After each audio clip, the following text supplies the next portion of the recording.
guys, welcome to Jars to Table. I'm going to be doing a smallish, for me, haul. I've decided that I don't want to wait for my little garden crop to surface. The weather is appalling and things are taking an age to grow. So until that time I've had to make the drastic decision of actually buying my vegetables. So, top tip, first one. When you have all of this, make a list of what you'd like to turn something into. And then, so for instance, I'm going to make Eastern European method of canning my cabbage, carrots and peppers and onions, and putting those in 1000 milliliter or 1 litre jars. Hopefully I'll get 3 of them, we'll see. And then what I have left over, I'm going to, I think, dehydrate into small squares. Now, I have, for future reference, I'm going to be doing my peppers 4 different ways because I need them 4 different ways. And here's the top tip. Don't just get your peppers and just cut them into slices or cubes and then just dehydrate them and say, right, that's it, that's done. I'm going to be making pepper paste out of this because there's a lot of Turkish recipes that I like, and you need sweet pepper paste for that. So I'll be doing that. You can also do 2 things with them as well. If you decide to roast them, and that's another way you can pack and put them in your jars, that's another good way. But if you save all the skins and sort of sieve it rather than just liquidize the whole lot, it makes a great red pepper, if I use the red peppers, a great red pepper powder, which is another store way to preserve it. So first off, I know that 1 cabbage is equal to about 4 or 5 carrots and about 3 peppers. I'd like to stop for a second and give you a handy tip. So my dad who's a chef, who was taught how to cut peppers up, was you grab the hook here, and even if the hook is disappeared and you're just left with the bottom bit, you just push it in. Okay, so if you push it in, you've got the middle bit intact, and then all you do is slice there, slice there, and you take that out. So you haven't got any issues to deal with. You haven't got to cut around. So let's do it again. Okay, here you grab it, push it in, then we get our knife, we go down,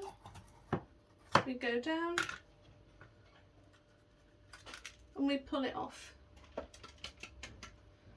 It's so much simpler than having to cut around. Okay, so I was about right.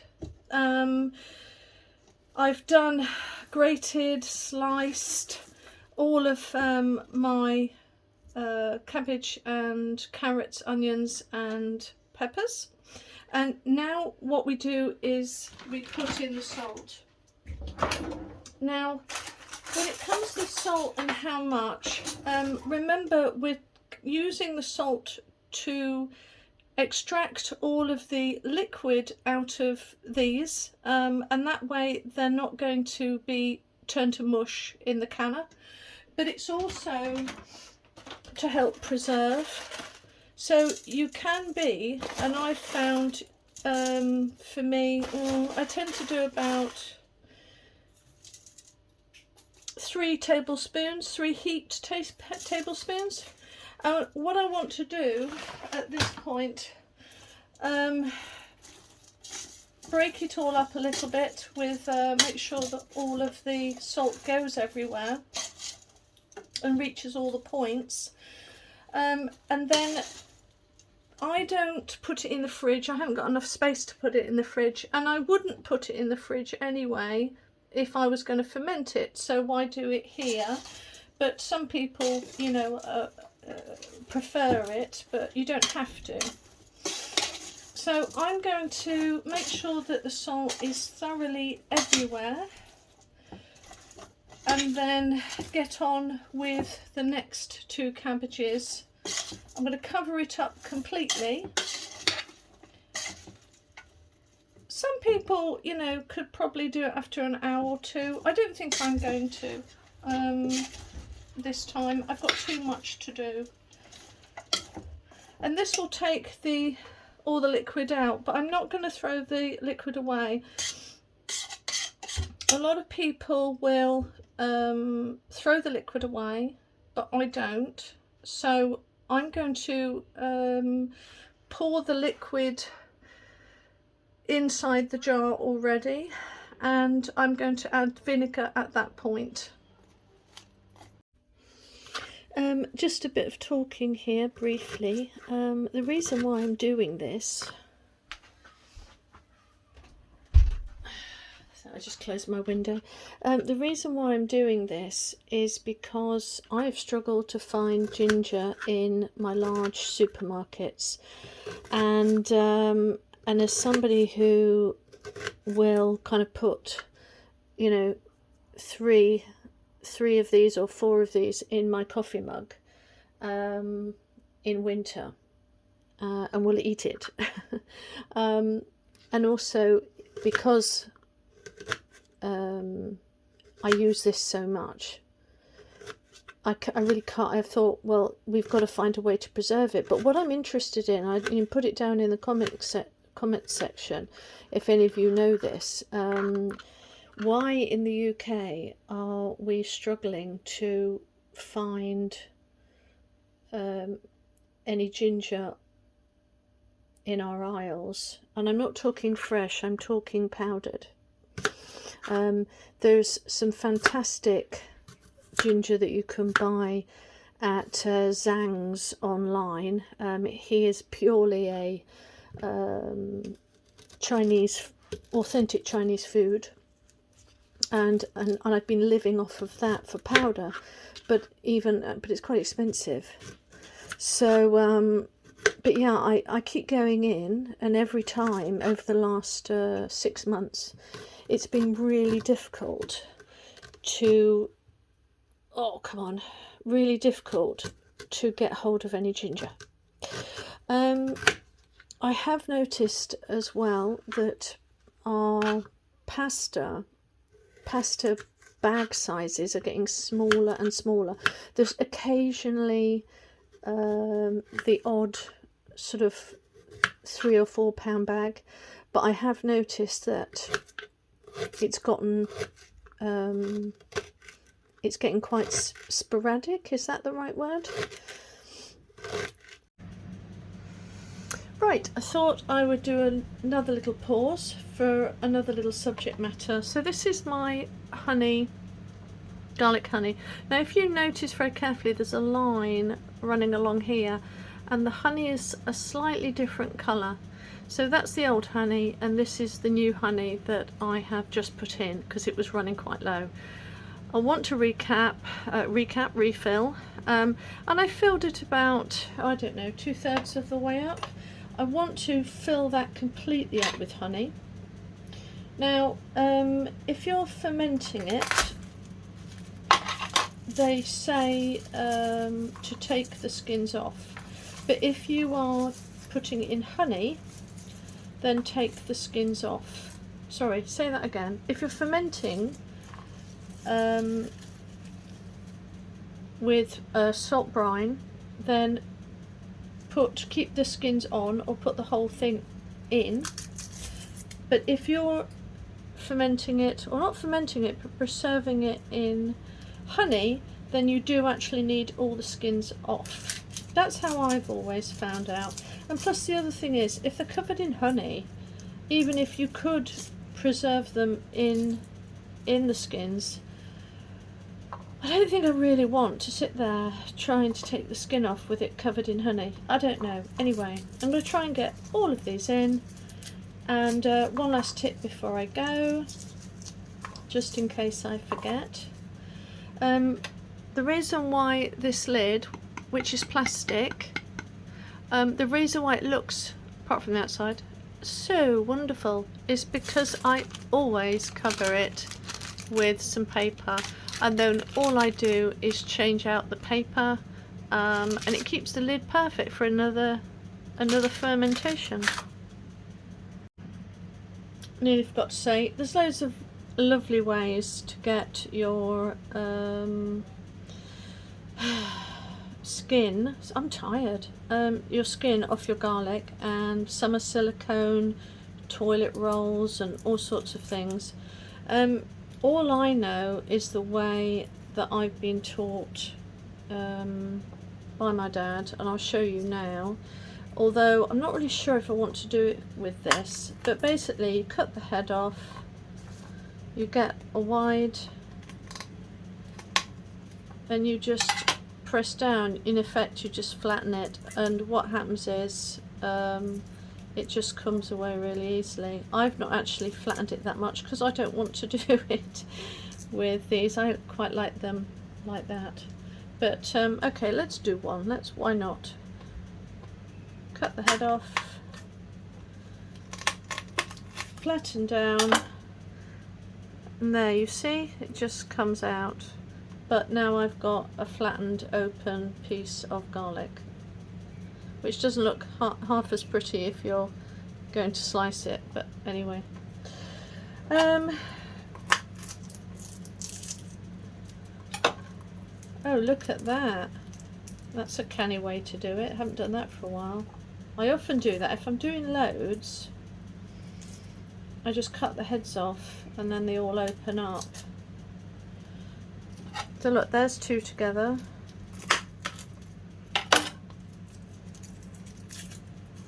No, it didn't happen then. But it's easy to open them really. I don't know what the fuss is about. A little talk. I was just thinking on there, God, I sound so rude when I said, you know, what is all the talk about? I tell you where that attitude comes from. Because my dad and mum were both chefs, although when my dad was a chef, women were allowed to be called chefs. Because I'm an old bag, I remember those days when women could only be called cooks and men could be called chefs. Anyway, they met at culinary college, and my dad was trained to be a chef and my mum was training to be a cook. But if you've grown up in that atmosphere, you will be quite aware, although characters do differ, chefs can be kind of badass. Yeah, they can be tell it like it is sort of people. And so you spend the first couple of years training as a cook or a chef, doing prep work, which means, you know, you're washing, cooking, you're washing, preparing vegetables ready for the real cooks or chefs to use the ingredients. So you're washing all the potatoes, you're peeling all the carrots, do you know what I mean? And so I kind of was brought up being taught all about that. And the one thing you didn't moan, well, the one thing, sorry, that you didn't do was moan about it. You didn't moan. So I suppose I've got, that's my dad coming out in me with people that I can't do this, I can't do that, and it's just like, if you don't like the fire, get out of the kitchen. Do you remember that phrase? If you don't like the heat, get out of the kitchen. And with my dad, he had a large kitchen. He always had a large kitchen full of people, low tolerance for BS, no excuses, you did as you were told, and the place ran like clockwork. And I have a lot of, you know, even though that sort of life takes no prisoners, it is, you know, it is a wonderful past memory that I have of my childhood. I don't have many. It was a hard life. But another one I was going to share actually is growing up, they didn't pay chefs an awful lot. And I can remember, I think without my dad's job, I think we'd have starved. We generally had live-in jobs, so my dad would be living on the premises, and we'd have a house like the gatehouse, or we'd have a flat or something within the establishment, and I think that's what fed my parents. And there were plenty of times I can remember where I was brought up to eat whatever was put in front of me, which is good because I liked all food. But I can remember my mum wanting me to eat what was put in front of me, because I can remember her saying one day, look, Mummy and Daddy are not eating anything because we've given it to you. And so there was no food in the cupboards, and it's a good job, as I say, that my parents worked. This is going in the 70s, worked in food, because they ate, I guess, with the rest of the staff after the lunch, and they will have nibbled away at various things at breakfast. Plenty of stories about that, really. I can remember in the UK where you were so hungry, you know, waiting staff and people in the kitchens, because the pay was just so bad that, you know, if a customer didn't eat the food at all, the plate would be, let's say there was a conference or something like that anyway, and there was a plate of food that no one had touched, that would go to a very grateful member of staff. Interesting, just interesting bits of the past. Okay, so I filled quite a bit of this up. I filled it to about just below, it's an inch to the knuckle. Now you will find, and I can't really show you on here, but you will find that there's more honey on the bottom than at the top, but it will kind of eventually balance itself out. Now my helpful tip, because I'm going to get a little one and put these in, is I always cut out these from unused milk bottles, and I pick one that is the base of, you know, the same width as the base, and looking at these, that one will about do. Probably a bit big, but let's see. Probably a bit too big. Let's have a look. That's better. Right, so I'm going to try and get this in now, and what that will do is keep, there you go. Oh, it's going to be messy. There you go. Try and get any air bubbles out, but I just pressed that down. Right, so I pressed it down. If you can see, I mean, you can't even see it now, just keeps it below. I'm going to clean the I'm going to clean the rim again, and then put my paper on top with my lid.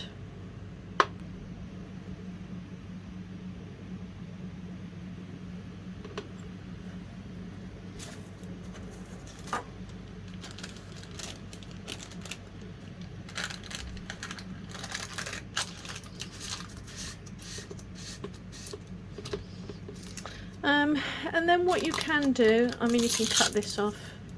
What you can do and what is recommended if you don't put that saver like I did, is you can turn it upside and down, and this will be good for a couple of years, although quite frankly it'll be gone before a year's gone. But my favourite way, it's fantastic with cheeses, any or even cheese sauces, tomatoes, tomato sauces, anywhere that you use sort of, even if you use a beef stew, even though it's in the honey, it's still fantastic because it just adds that sweetness to the meat. And of course with tomatoes you're always adding a sugar anyway, because it stops that kind of acidic, kind of bittery taste to tomato sauces. So yeah, it's just, really try it. Right, we've just got one more head of cabbage to can now. We're in the home straight. I've done my ginger, I've done my garlic, and it's just this to do. So I thought I'd recap this and give you a last bit of advice.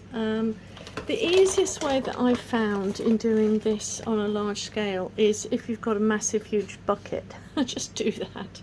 But failing that, you know, something like you know, gosh, I don't know, 14-litre bucket, that'd probably be a better way. I'll do that next year. But anyway, I've got the carrots and the peppers here, but what I'm going to do is start to put the salt in now and give this time to decompress, because it will decompress, because at the moment I've got no room for even the onions to put on top. Probably about 3 tablespoons, like I said before, per cabbage. And all I'm going to do with this, and this is Irish sea salt that I'm putting on. I'm going to put my grease-proof paper on top.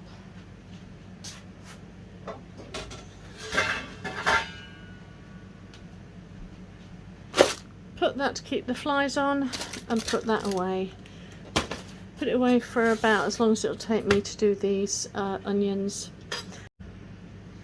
Okay, I just want to have a quick word about pasteurization and why I prefer to salt and let the salt kind of start the process of fermenting first, before I kind of put it inside the jars and then put it in the water bath canner. When it comes to cabbage and the peppers and really the onions, any vegetable that's got a huge amount of water in, which is a lot of them, what you're doing when you're pasteurizing them in the hot water, yes, you are causing a heat difference inside the jar, forcing the air to come out once the jar has been taken out and, you know, into the colder air. You're not just doing that, but the thing is, the hot water and the heat that's inside that jar, it's not just going to heat the insides, it's going to heat the water that's within the cabbage and the onions and the peppers. And so you're literally boiling them from within, where if we are salting first, what's happening is that all of that liquid, or a lot of that liquid, has already been taken out. So ergo, it's slightly it's slightly better. It stays slightly crisper, and that's what I found. So I always salt, and yeah, that's how I rock and roll. And hope you try it. Do a taster set. Do one head without, and one with, and see which you find better.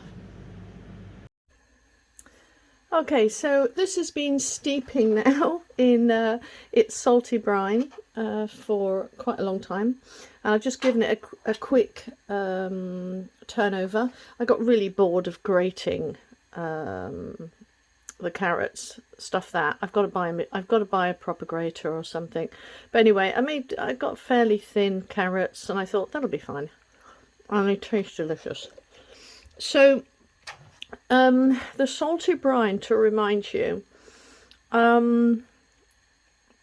lot of the liquid has come out, so the problems of having to you know, poke the living crap out of your jars, excuse the French, but to sort of do all of that is kind of halved at that point. Yeah, so anyway, everything's been cut up. It smells absolutely delicious, and I tend to get 3 1-litre jars full per head with 5 carrots, medium sized, or 4 large ones, and about 3 peppers, and about 3 medium sized onions. Now, what I've learnt from experience is that these will carry on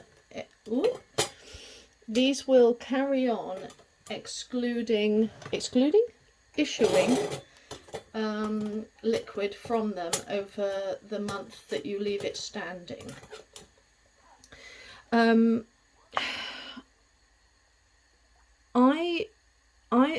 in two minds, because I sauerkraut these and ferment them for about 4 weeks if it's just cabbage, and I do that, and I'm happy to really cram it down.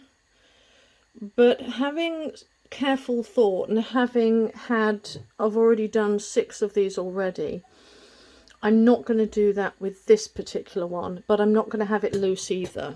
But it's going to be comfortably full with a teeny bit of pressure to kind of dump it down, but I'm not going to be excessive. I am going to leave about 1.5 inches, and I'm going to fill it up to about there, knowing that the liquid is going to come up to there, but I'm not worried about it being completely submerged. So I kind of, yeah, I'm going to fill it there, expecting that to fill up with more liquid. Okay, that's how I rock and rolly.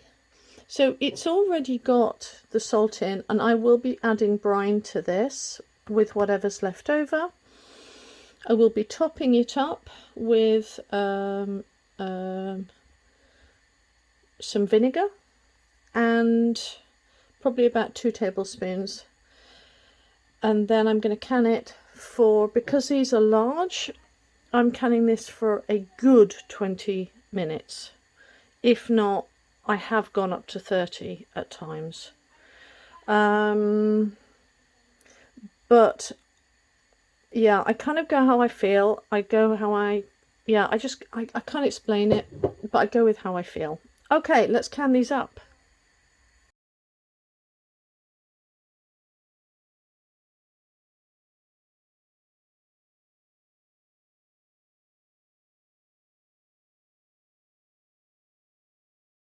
Now I've got to try and put this in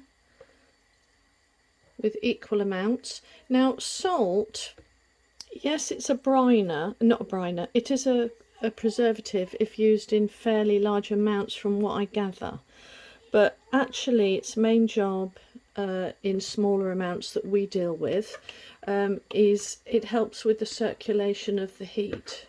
That's from what I hear. So, and it ferments as well. So at this point I'm going to add boiling water. Mum, Yeah? I might be ill. I'm just recording. I'll touch you in a sec.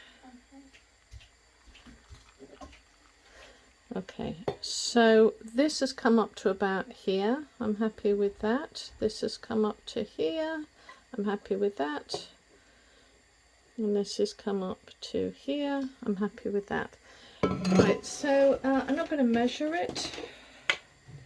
I'm just going to dunk in. Put a bit too much in that first one, but it doesn't matter. I'm not going to lose sleep over it. Just going to make sure. And just to do a test, so the water is here. So if I put my little wooden stick, I mean, what I found is that, yeah, it's okay doing this, and you can do it forever. But I often find as I pull this up, I'm actually creating bubble pockets, and I think you can go a bit mental over it. And also, as this cooks, these are going to move around, and as it moves around, the air pockets will actually come out. That's what I found. And I've never opened, I know in America you're really hot on it, but nowhere else are you that hot. No, you know, nowhere else are we that fussed, just to let you know. And people in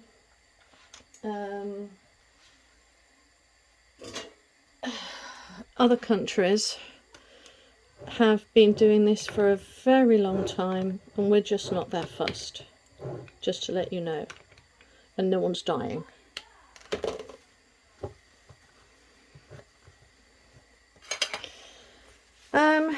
Right, so the water's on. One. Let's have a little gander. I'm doing it really for you. I haven't done it with the others, to be really honest. I mean, I suppose one good thing about this is, as I'm poking it, the vinegar is going down further.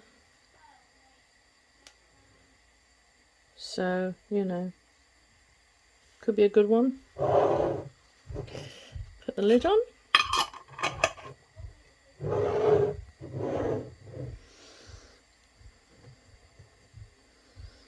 I was listening to the Willow Hopper.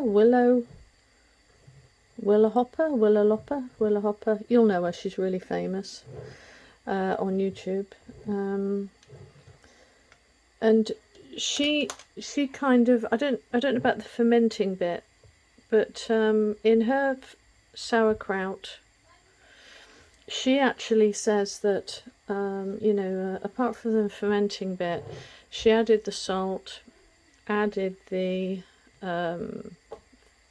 vinegar, and she water baths hers, which are quite large like this, for about 10 minutes.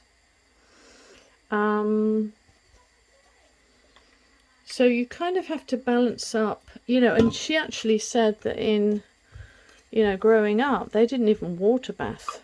They just put that in, put it outside where it was warm, I guess, and then just waited for it to close on its own. They didn't even bother water canning it.